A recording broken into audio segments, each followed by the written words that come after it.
Olá, eu sou o professor Diogo Comba, o Diogão da redação de Português e Literatura também.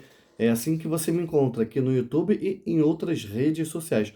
Professor Diogo Comba, peço para que você se inscreva no canal, deixe o seu like e ative o sininho. Hoje você deve estar observando, né? Estou aqui numa posição diferente. A gente vai fazer um vídeo num formato um pouquinho diferente, certo? Um vídeo sobre redação em que eu vou ler e analisar uma notícia com vocês. Notícia essa que vai servir de texto de apoio para o seguinte tema: como combater preconceitos que perpetuam a diferença salarial entre homens e mulheres no mercado de trabalho brasileiro. Aí eu já te digo uma coisa, né? Olha só isso. Esse tema daí é uma pergunta, correto? Aí ele fala ali, como combater preconceitos? É uma pergunta que muitas vezes já te leva a pensar que pode ser uma redação inteira de proposta de intervenção. É óbvio que você não vai fazer isso, você vai seguir aquele formato tradicional. Introdução, argumento, argumento, quem sabe mais um argumento e depois proposta de intervenção. E olha só isso. Combater preconceitos que perpetuam. O que significa perpetuam? Que eternizam a diferença salarial entre homens e mulheres no mercado de trabalho brasileiro, certo? E é um tema que é óbvio que você não será a favor desse preconceito, você não será a favor dessa diferença salarial, que muitas vezes é bastante grande, que muitas vezes é inclusive injusta, é bastante grande, é injusta, é totalmente equivocada, beleza? Enfim, vamos lá, eu vou ler uma notícia aqui com vocês, certo? Olha só o título da notícia. Mulheres ganham em média 20,5% menos que homens no Brasil. Se você quiser, dá uma olhada aí na descrição do vídeo, eu coloco o link dessa notícia. Olha o subtítulo da notícia. É como se a cada ano a mulher trabalhasse 74 dias de graça, diz pesquisadora. Cara, 74 dias de graça, 2 meses e 15 dias, certo? Olha só isso, né? Mais de um sexto do ano. Levantamento mostra que a diferença salarial entre gêneros permanece em patamar elevado, mesmo quando se compara trabalhadores do mesmo perfil de escolaridade e idade, da mesma categoria de ocupação. Imagina só, né? Você pega então uma pessoa, quem sabe, que trabalha no meio empresarial, que vai ter lá, olha só, vai ter lá o que, ó? Cadê? O mesmo perfil de escolaridade. As duas pessoas, vamos supor, vão ter mestrado. As duas pessoas na casa dos seus 30 e poucos anos. As duas pessoas com o mesmo cargo. Ainda assim, é comum se notar o que? Se notar esse preconceito, se notar essa diferença salarial. Vamos lá então. As mulheres ganham cerca de 20% a menos do que os homens no Brasil e a diferença salarial entre os gêneros segue neste patamar elevado, mesmo quando se compara trabalhadores do mesmo perfil de escolaridade e idade na mesma categoria de ocupação. É o que mostra o levantamento da consultoria e dados, com base na Pesquisa Nacional por Amostra de Domicílio, a PNAD, do IBGE. IBGE, Instituto Brasileiro de Geografia e Estatística, tá vendo? Uma pesquisa baseada em dados, não é fontes águas de Lindóia, não é fontes de vozes da minha cabeça, beleza? De acordo com um estudo feito com exclusividade para o G1, notícia do G1, como a gente já comentou, as mulheres ganham em média 20,5% menos que os homens no quarto trimestre de 2021, contra 19,70 menos no final de 2020. Os dados até variando um pouquinho aí, beleza? Tem uma tabelinha aqui. A tabela mostra que em 2012 a diferença salarial era de 26%. Olha só isso, cara. Em 2013, 25%, 2014, 25%, 2015, 23%. A gente vai observando aqui uma tendência de queda. 2016, 22%, aí eleva de novo. 23% em 17, em 18, 22%, 19, 21%, 20, 19%, mais uma tendência de queda, mas aí vem um novo aumento em 2021. Continuando aqui, como mostrou o IBGE, a renda média do trabalhador encolheu 10,7% em um ano, para R$ 2.447, atingindo no quarto trimestre de 2021 o menor valor da série histórica, por uma série de questões, né? A crise econômica e a pandemia que concorreu não, né? Qual é a palavra? Que levou a isso, você entendeu? A queda no rendimento médio do trabalho principal, no entanto, foi mais intensa para as mulheres, 11,25%, enquanto que o recuo para os homens, 10,42%, ficou abaixo da média total no país. Embora a diferença do rendimento médio entre gêneros venha mostrando uma tendência de redução nos últimos anos, está vendo o que a gente falou? Uma tendência de redução nos últimos anos. O levantamento mostra que, quando se compara a renda da hora trabalhada entre profissionais do mesmo perfil de escolaridade, cor e idade, e no mesmo setor de atividade e categoria de ocupação, a desigualdade permanece estagnada, ou seja, fica ali, não muda, no patamar de 20%. No quarto trimestre de 2021, ficou em 20,3%. Aí aqui, ó, quando comparamos grupos que são comparáveis, a mulher ainda ganha 20% a menos. É um problema estrutural, ou seja, não é um problema temporário, não é um problema conjuntural, é algo ligado à história do país, na nossa sociedade, que está persistindo. E é preocupante, porque ao mesmo tempo as mulheres têm uma escolaridade mais alta do que o dos homens, afirma Thaís Barcelos, pesquisadora da consultoria e dados e autora presente lá na autoria do levantamento. No quarto trimestre do ano passado, as mulheres ocupadas tinham, em média, 10,2 anos de estudo e os homens, 9,8 anos. Já a quantidade de horas trabalhadas por semana foi de 37,3 entre as mulheres, olha só isso, 37,3, quase 40 horas, né, quase 8 horas por dia, e de 41,9 entre os homens um pouquinho maior aí. Vamos avançando aqui. As mulheres, de forma geral, trabalham menos horas remuneradas, mas, mesmo quando comparamos uma mulher com um homem que tem a mesma escolaridade, a mesma idade, a mesma cor, que está no mesmo setor de atividade e com o mesmo agrupamento ocupacional, olha só quantos parâmetros levaram em consideração. Essa mulher ainda ganha menos, tá vendo? Olha só o uso do ainda aí para enfatizar, tá vendo? Você pode não lembrar de cor o nome das classes gramaticais, pode achar que gramática não precisa estudar, mas é importante você usar certas classes gramaticais. Olha só o uso do ainda, do advérbio ainda aí no seu texto. Para quê? Para transmitir força ao que você está falando. Olha só o subtítulo aqui do texto. Desemprego é maior entre as mulheres. Apesar da queda do desemprego nos últimos meses e do aumento do número de ocupados, o desemprego segue historicamente mais alto entre as mulheres, e a maioria das brasileiras em idade de trabalhar estão fora do mercado de trabalho ou em ocupações precárias. A gente vê, por exemplo, um aumento muito grande da informalidade. Talvez, né, por uma amostragem, digamos assim, até superficial, você andando na rua, você vê um número bem maior de entregador de aplicativo e de motorista de Uber do sexo masculino, mas você vê mulheres também em posições da economia informal que chamam bastante atenção, muitas vezes trabalhando lá como manicure, trabalhando em ramos da gastronomia também.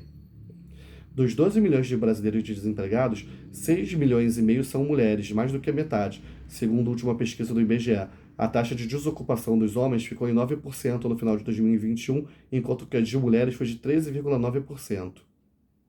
Continuando, o homem consegue se inserir em ocupações que têm salários mais altos e mais trabalhos formais, enquanto a mulher, muitas vezes, porque ela tem uma jornada dupla ou tripla, não consegue barganhar tanto e aceita condições piores. Muitas vezes, né, a mulher tem lá a jornada cuidando dos filhos, cuidando de alguém da família, ocupações que hoje cabem principalmente às mulheres, que a sociedade muitas vezes impõe às mulheres. As mulheres têm dificuldade para conseguir um emprego. Quando eu era criança, eu lembro, por exemplo, a minha mãe tinha muita dificuldade de conseguir emprego, perguntavam se ela era casada, perguntavam se ela tinha filho, qual era a idade do filho. A gente já viu autoridades políticas por aí falando que mulher deve ganhar menos porque tem filho, porque tem licença maternidade, esse tipo de coisa. No Brasil, a gente ainda tem, cara, um direito que é licença maternidade. Em outros países, no México, por exemplo, não existe licença maternidade, tem o nome de licença doença, né? A licença da maternidade está dentro da licença doença. Inclusive, há levantamentos que mostram que homens com filhos são menos penalizados que mulheres com filhos, destaca Barcelos. Muito provavelmente um homem, numa entrevista de emprego, não perguntaram ou não costumam perguntar se ele tem filho, por exemplo. Segundo a pesquisadora, a desigualdade salarial é um problema estrutural do mercado de trabalho brasileiro, está vendo? Uma causa. E reflete não só o machismo da sociedade, uma outra causa, mas também a ausência de mais políticas que favoreçam o ingresso de mulheres em ocupações e formações de maior remuneração. Tá vendo? A ausência de políticas públicas, outra causa também. Não é simplesmente usar a palavra machismo, mas ver como isso se reflete na nossa sociedade, na licença maternidade para a mulher que precisa se dedicar tanto em afazeres domésticos a mais do que um homem e, no final das contas, é tão produtiva quanto o homem no trabalho, diz. Tem uma conta que eu sempre gosto de fazer. Como as mulheres ganham 20% menos, daria para trabalhar 20% menos então no ano. Só que só até 18 de outubro. É como se a cada ano a mulher trabalhasse 74 dias de graça. Tá vendo? A autora do levantamento falando aqui. Certo? Olha só isso. Aí, pesquisei aqui também uma outra notícia de uma outra fonte do Quero Bolsa, mas eu vi só para pesquisar de outra fonte, mas eu vi essa notícia também em umas outras fontes aqui. Qual é o título da notícia? 10 profissões com maior diferença salarial entre homens e mulheres. Vamos descer aqui agora. Trader. Trader é o investidor do mercado financeiro, né? Quando a gente fala em trader, muitas vezes já vem na cabeça da gente a imagem de um cara de óculos, de barba, mascando chiclete. Nada a ver comigo, né? Eu nem gosto de chiclete, eu não sou trader também. Enfim, né? Tá vendo como certas coisas são internalizadas na nossa cabeça? E a diferença salarial entre o homem trader e a mulher trader chega a 31%. Descendo aqui, gestão financeira, diferença média de salários quase 30%, 29,8%. Descendo aqui, profissional de relações internacionais, diferença de salário 29,38%, quase 30% também. Mais uma, empresário e barra empresária, diferença média de salários de 29,38%. Muitas vezes, né, o empresário ou a empresária, a mulher empresária, acaba tendo mais dificuldade. Por quê? Porque muitas vezes não entrou plenamente no mercado de trabalho, porque muitas vezes tem filho, porque muitas vezes, em certas relações abusivas, o homem reforça uma dependência que ela possa ter, ou então faz com que ela fique dependente, perdão. Assistente pessoal, a gente já vê uma certa queda aqui, diferença média de salários de 24,9%. Bibliotecário, a diferença média de salários de 23%. Olha que biblioteconomia, sei que vai fazer Enem, ou então que já fez, já está às voltas com o SISU e tal, viu que existe um curso chamado Biblioteconomia, onde a presença feminina é bem grande. Meteorologista, diferença média de salários de 19%. Zootecnista, diferença média de salário de 18% também. Bancário, 18%. Muito embora em agências bancárias a gente veja um grande número de mulheres, né, cara? Profissional de comércio exterior, diferença média de salários de 18%. Olha só isso, né? Aí, vamos voltar aqui ao nosso tema. Como combater preconceitos que perpetuam a diferença salarial entre homens e mulheres no mercado de trabalho brasileiro? A gente começa a redação por onde? A gente começa a redação lá pela introdução. Você pode começar a sua redação com aquele modelo tradicional. Olha só isso. No primeiro parágrafo vem a sua tese, a sua ideia sobre o tema em pauta. Primeiro período. No segundo período, você insere um repertório. Onde isso pode ser notado? Você pode exemplificar com uma dessas profissões. Depois, no terceiro período, você coloca os seus argumentos. Quais são os seus argumentos? Você pode pensar nas causas, você pode pensar nas consequências disso, beleza? Depois vem o quê? Seus parágrafos de argumentação. Vamos pensar que você vai fazer 2 parágrafos de argumentação, correto? No primeiro parágrafo de argumentação vem lá a sua tese, beleza? A sua tese falando sobre o machismo. Aí, ao longo desse parágrafo, você vai pensar em como combater o machismo, certo? A sua tese sobre o machismo. Pensa onde esse machismo é notado, quais são as causas desse machismo, quais são as consequências desse machismo e, por último, no quinto período do seu parágrafo, como combater esse machismo. Foi até uma ideia que a gente viu ao longo do texto que a gente leu agora.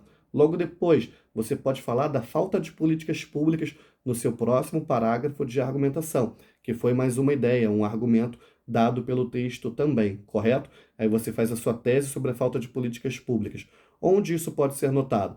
Você pode falar, por exemplo, sobre a universidade. Você já ouviu se falar se uma universidade tem uma creche, por exemplo, para que a mãe universitária possa deixar o seu filho?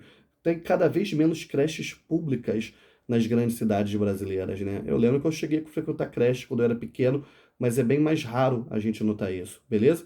Então vem lá o que, ó, a sua tese, onde isso pode ser notado, quais são as causas disso. A gente vê ainda uma estrutura muito machista na nossa sociedade, uma estrutura muito machista entre os nossos líderes políticos, com a grande presença do quê? De homens brancos, muitas vezes ligados às elites, ligados a movimentos empresariais, quais são as consequências disso, né? A gente pode pensar, por exemplo, numa evasão universitária, numa evasão escolar. Talvez você conheça alguma colega de escola que engravidou no ensino médio e teve que se afastar dos estudos, por exemplo. E depois você pensa, como criar mais políticas, como criar mais políticas públicas para que a mulher possa se capacitar devidamente. Agora vamos pensar num terceiro argumento. Lembrando, né? Nosso primeiro argumento foi o quê? O primeiro argumento foi a questão do machismo. Nosso segundo argumento foi a ausência de políticas públicas.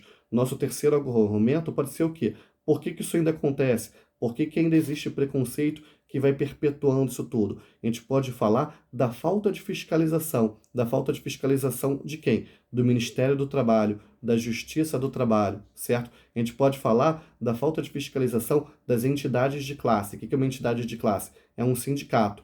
Aí, um sindicato é uma entidade de classe, perdão. Aí logo o seu primeiro período vai falar o quê? A falta de fiscalização. Onde isso é notado? Você pode falar, por exemplo, com a perda de poder histórica dos sindicatos no Brasil. Quais são as causas disso? A pressão cada vez maior de grupos empresariais e movimentos políticos que muitas vezes descredenciam os sindicatos. Quais são as consequências disso? As consequências disso é que muitas vezes o patronato pode fazer o que quiser e efetivando assim, deixando cada vez mais clara essa diferença de pagamento entre os gêneros, tal qual a gente está comentando. E por último, no último período, como combater isso, tá vendo? Te dei aqui a ideia de 3 parágrafos argumentativos, lembrando que você tem que fazer no mínimo 2. Sendo que na ideia desse último aí, eu falei do quê? Que falta de fiscalização, eu falei do enfraquecimento dos sindicatos, que na verdade é um parágrafo que você pode dividir em 2. Olha só, na verdade, eu te dei ideia para 4 parágrafos argumentativos, beleza? E logo depois vem o que? A proposta de intervenção. Diante disso, nota-se que existe ainda um grande preconceito que permeia o mercado de trabalho brasileiro. Você reconhece que o problema existe. Depois você faz o que nos períodos seguintes? Quem deve agir? O que fazer? Como fazer? E buscando qual cenário? Mais ou menos 4 ou 5 períodos que vai ter também a sua proposta de intervenção. E aí, gostou do tema? Gostou desse novo modelo de trabalho que a gente pensou aqui? Deixa aí sua sugestão nos comentários, a sua dúvida, para a gente trocar uma ideia. Me fala de onde você é, de qual estado do Brasil, de qual cidade do Brasil, de qual escola você é, beleza? Para a gente poder trocar essa ideia. Que a força e a inspiração estejam com vocês, sem dizer adeus jamais.